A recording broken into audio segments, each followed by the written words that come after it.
नमस्कार, ice magic या माझ्या YouTube चॅनलमध्ये आपल्या सगळ्यांचं स्वागत आहे। तर आज मी तुम्हाला दाखवणार आहे भरलेली भेंडी वाफेवरची। तर त्यासाठी काय काय साहित्य लागणार आहे ते मी तुम्हाला दाखवते। तर वाफेवरची भेंडी करण्यासाठी आपल्याला लागणार आहे ही मी अर्धा किलो भेंडी घेतली आहे आणि ही अशी ह्याला ना चिरा मारून घेतल्यात बघा। याच्यामध्ये आपल्याला मसाला भरायचा आहे।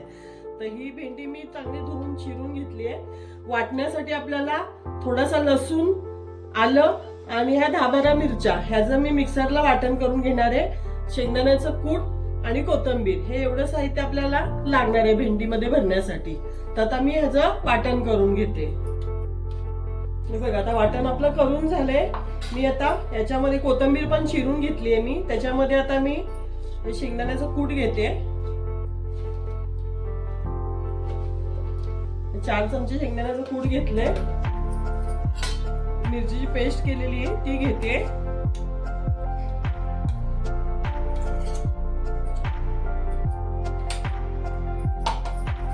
चवीनुसार मीठ,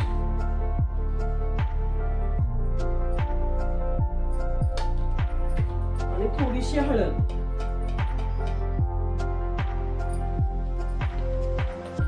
आणि त्याच्यामध्ये आपण टाकणार आहे 2 चमचे तेल। शेंगदाण्याच्या कुटामध्ये टाकायचं।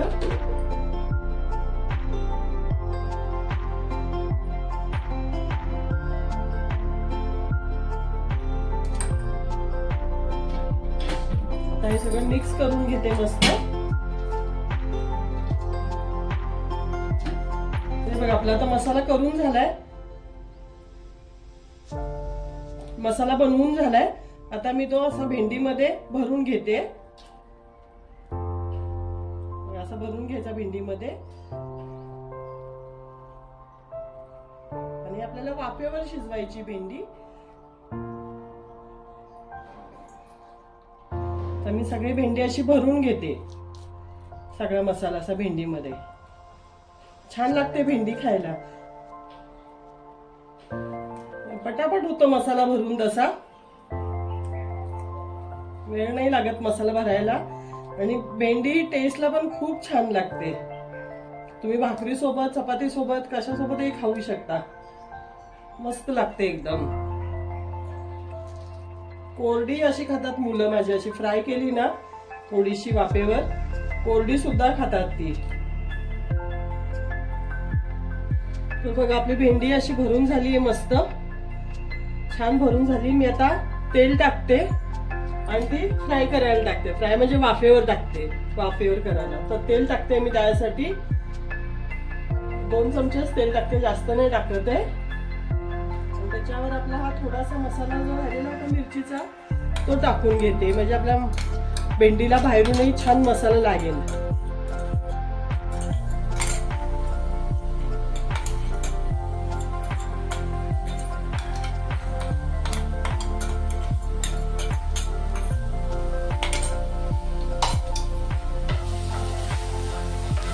मिरची आपली आता भाजली गेली, एवढीच भाजायची, जास्त नाही। आता त्याच्यावर मी ही भेंडी टाकून घेते।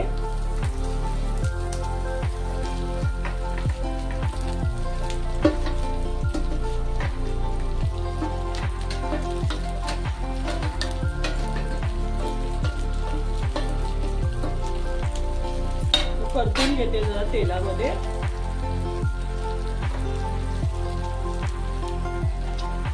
मसाला आहे तो आपला भेंडीला लागेल चांगला बाहेरून पण, आणि झाकून ठेवणार आहे मग वाफेवर।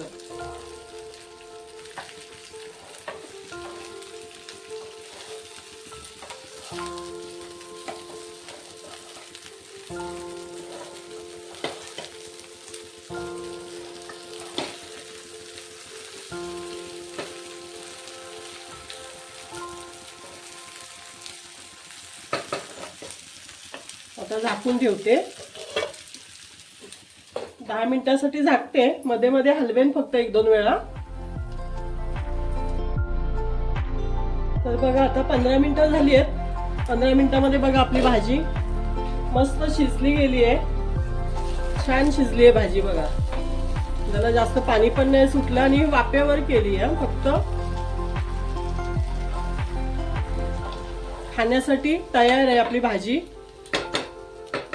आता मी ही काढून घेते प्लेटमध्ये. तर माझ्या रेसिपी जर आवडत असतील तर लाईक करा, शेअर करा, सबस्क्राईब करा. धन्यवाद.